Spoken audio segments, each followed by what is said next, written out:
Imagine a person who shouts about equality and socialism on every street corner, while his children are riding in supercars, vacationing on a private Caribbean island, and wearing watches that cost more than an apartment in central Moscow.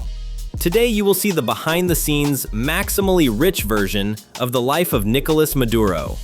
From a failed rocker and bus driver, to the owner of planes, palaces, islands, and finally, to a man in a blue prison jumpsuit in New York.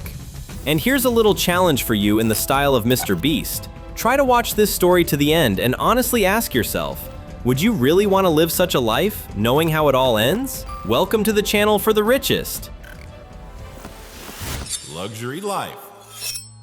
From the courtyard to the bus, the local guy from the neighborhood. Nicolás Maduro was born in 1962 into a family that had nothing to do with the elite. A working-class neighborhood, ordinary courtyards, kitchen table conversations about politics, and that very atmosphere where respect isn't bought, it's earned in street debates and by being the loudest joker. In his youth, he was much closer to the image of a guy forever listening to rock than to a future dictator. Led Zeppelin in his ears, an anarchic lifestyle, conflicts with studies, and an almost complete lack of interest in books and exams. He never properly finished school. Instead of a diploma, a steering wheel. Maduro becomes a bus driver and navigates the world of the Caracas metro. This is not the path of golden youth. This is the story of a man who understood early. In a country where some live like kings and others simply survive, it is much more profitable not to be smart, but to be needed by those already in power. And here his main talent appears. Not to create, but to choose correctly which throne to stand beside.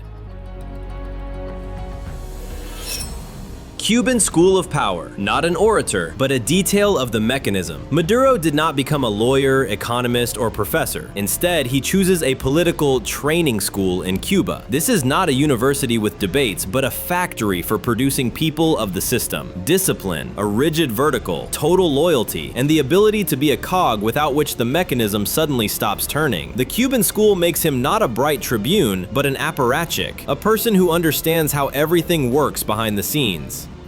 Who reports to whom, which decisions are made on paper, and which ones are made in closed rooms without cameras. Returning, he slowly, almost silently climbs upward, from a union activist to a figure who is always nearby, but almost never in the spotlight. A moment of loyalty when defeat becomes an elevator. 1992, Hugo Chavez fails in an attempted coup and goes to prison.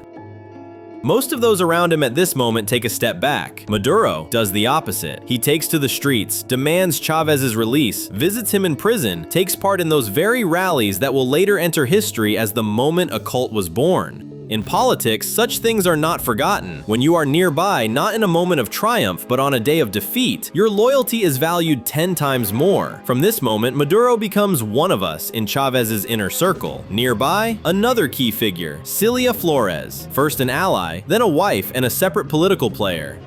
Thus, a family political tandem is formed, which later turns into a corporation of power and money. Unnoticeable means safe. How a gray apparatchik became indispensable. Maduro rises not by leaps, but step by step. He becomes a deputy, then the president of the National Assembly, then Minister of Foreign Affairs. He is not the most charismatic, not the smartest, not the most educated, but for the elites, this is a plus. He is not perceived as a competitor. He is seen as a reliable executor who never lays claim to someone else's chair and always votes as needed. For Chavez, he is ideal, a person who will hold the system but will not outshine its creator, someone to whom you can entrust a huge apparatus and be sure that he will not try to rewrite history for himself, at least as long as Chavez himself is alive. Secret gurus and the mysticism of power. At this level of life, the story acquires a strange, almost mystical layer that is usually cut from official biographies. Maduro and his circle become involved in spiritual practices. The Indian guru Satya Sai Baba, teachings about reincarnation, promises of miracles. Then, Afro-Caribbean cults, Santeria, Yoruba deities, altars, amulets, protection from bullets through rituals. Chavez had earlier flown to Cuba, not only for political advice, but also for these pacts. Now Maduro also lives in the world of mysticism. Around him appear babalaos, Santeria priests, people who cleanse his energy, hang chains around his neck, and conduct nightly rituals before important speeches. They promise one thing: power will hold as long as the ritual lives. The irony is that with all this magical armor, the ending still turned out to be maximally earthly: handcuffs, a flight to the USA, and a cell in a federal prison. Change of roles when the cog suddenly becomes the engine. March 5th, 2013, Hugo Chavez dies. The power that was built for decades around one man is suddenly left without a center. Against this backdrop, it is Maduro who becomes the successor. He wins the elections by a minimal margin, about 1%, formally the president. In fact, a leader whose legitimacy is contested from the first minute. To hold on, he has to simultaneously pretend to be the continuer of the revolution and be the personal bodyguard of the entire system built on fear, loyalty, and money. The country plunges into crisis, mass protests begin, political prisoners appear, stories of torture and disappearances. Human rights activists will later call this crimes against humanity. And in parallel, another world grows. A world where the Maduro family lives as if there is no crisis around, but an endless VIP resort. Palaces, bunkers, and the island of silence. Every authoritarian regime has its own stage. In Venezuela, it is the palace complex in the center of Caracas, Miraflores, the neighboring White Palace, a chain of government buildings surrounded by rings of security. The corridors here are designed not for a beautiful life, but for a sense of the inevitability of power. Reception rooms, halls for addresses to the nation, offices where decisions are made upon which the fates of millions depend. Outside, guards. Inside, closed meetings and people who will never appear in official portraits. Nearby, the presidential residence with gardens covering 5 hectares. Once it was a sugar plantation, later a home for presidents. Columns, fountains, courtyards in colonial style, the classic look of elite real estate. Officially, Maduro turns this residence into a people's museum, showing how close he is to ordinary people. Unofficially, he divides his life between guarded cottages, country villas, and bunkers with supplies of food and water for months. A separate chapter, the island of La Orchila, 43 square kilometers in the Caribbean Sea, a military base, a runway, a presidential residence, beaches with sand that is pink in places. This is the perfect place to disappear. Closed access, guards, no accidental tourists. Once presidents vacationed there, Chavez was also evacuated there during the 2002 coup attempt. Under Maduro, the island turns into a personal, quiet paradise where one can fly away from a country that has no medicine and where bread lines stretch for blocks. The family empire, heirs of the revolution. Any story of luxury becomes twice as loud when the children enter the frame. Maduro's son, Nicolas Ernesto Maduro Guerra, Nicolasito, did not build a career from scratch. He was not elected in schools or districts. He was simply placed in ready-made chairs, head of the Presidential Corps of Inspectors, then a figure in the scandalous Constitutional Assembly. Videos appear online showing him dancing at lavish parties, with guests throwing wads of cash around him, like in a cheap music video. The contrast is maximum. The country lives with power and water outages, while the heir to the regime bathes in cash. Later, the United States Department of the Treasury will include him in sanctions lists as part of the mechanism that keeps the country's economy in a stranglehold and uses the state as a personal wallet. And at this moment, the story of luxury sharply turns towards pure crime. The Drug Nephews, the Family Coconut Project. If you thought the luxury would be limited to yachts and watches, what comes next is an episode on the level of, wow, this is no longer a movie, but reality. 2 nephews of Maduro's wife, Cilia Flores, Efraín Antonio Campo Flores, and Frankie Francisco Flores de Freitas, become the protagonist of a case the media will call Narco Sobrinos, the Drug Nephews. In 2015, they fly to Port-au-Prince, Haiti on a private plane. Not tourists, not businessmen. With them, employees of the Venezuelan military and people from the Presidential Guard. In the trunk, not suitcases with clothes, but about 800 kilograms of cocaine intended for delivery to New York. They sit in a hotel restaurant thinking they are about to sign a multi-million-dollar deal. But in the neighboring rooms, Drug Enforcement Administration agents are already waiting for them. The entire preparation, meetings, negotiations, route discussions, was recorded on audio and video in advance.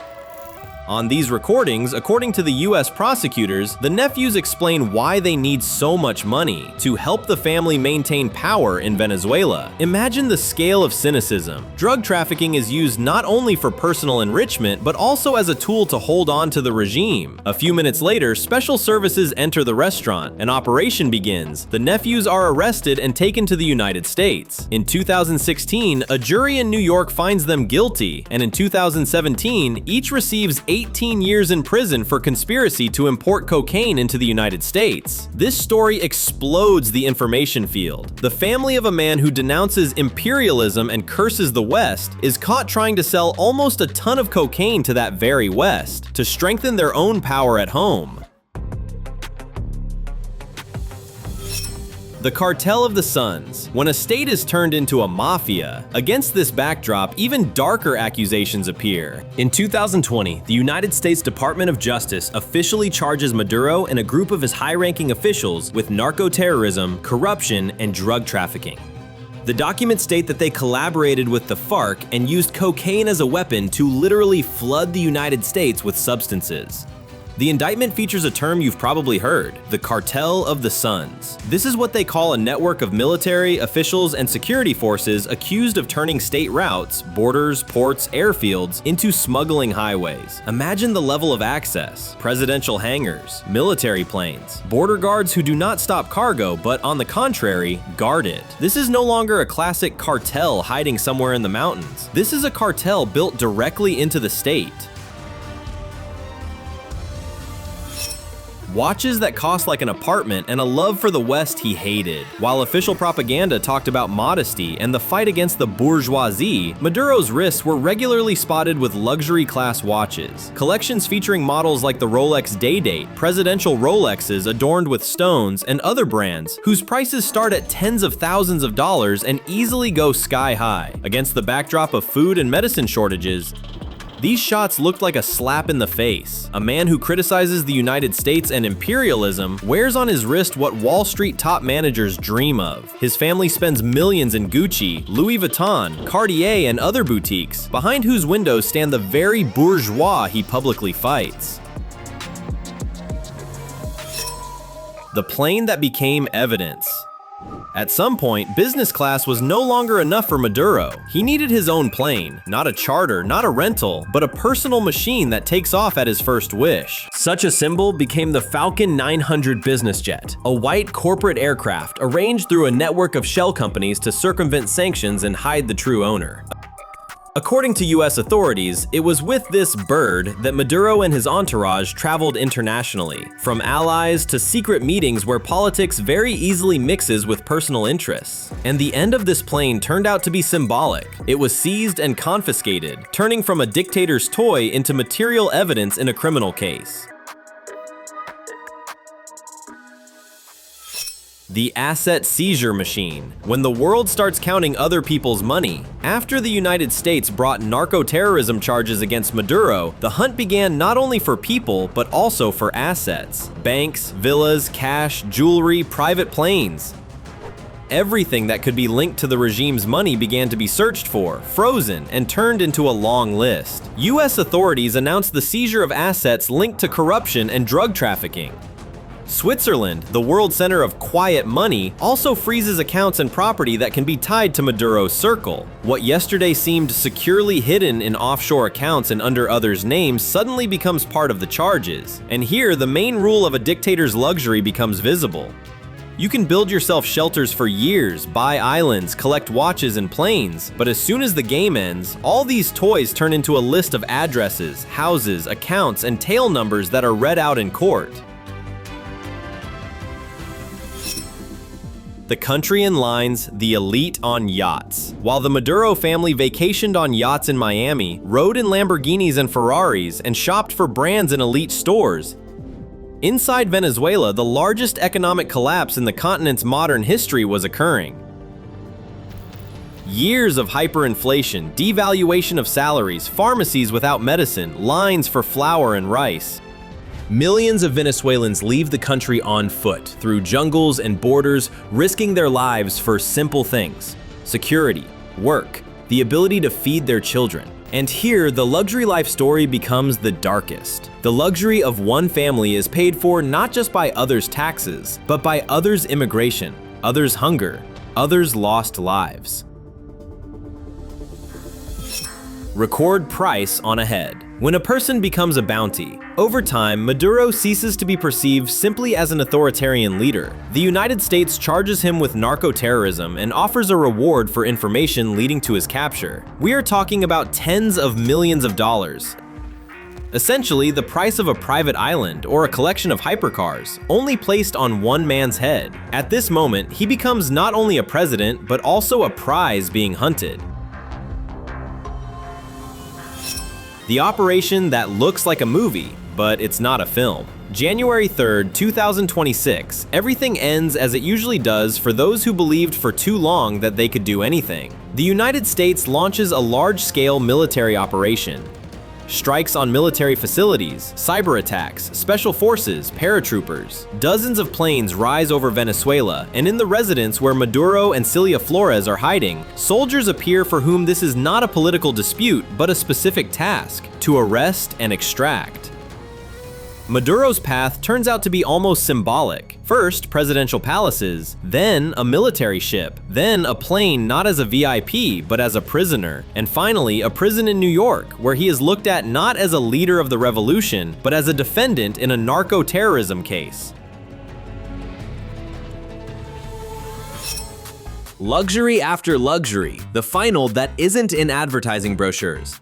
Today, Nicolás Maduro is not a president, not a leader of the Bolivarian Revolution, but a man in a blue prison jumpsuit, sitting in an American prison and listening as prosecutors read his biography not in the format of exploits, but as counts of indictment. His planes have become material evidence, islands and villas, symbols of stolen wealth, watches, cars, palaces, a picture the world looks at and asks, was it worth it? And here is the main question of this episode, which we usually ask when showing billionaires' villas and hypercar collections.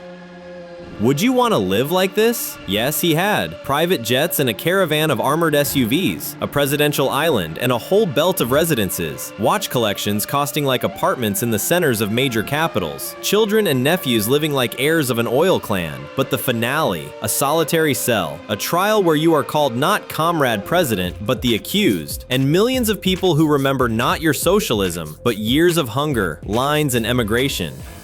If you've watched up to this point, write in the comments, what is more important to you? A calm life without palaces, or palaces built on others' pain? Like or dislike, and watch previous episodes on the channel for the richest. Thank you for watching.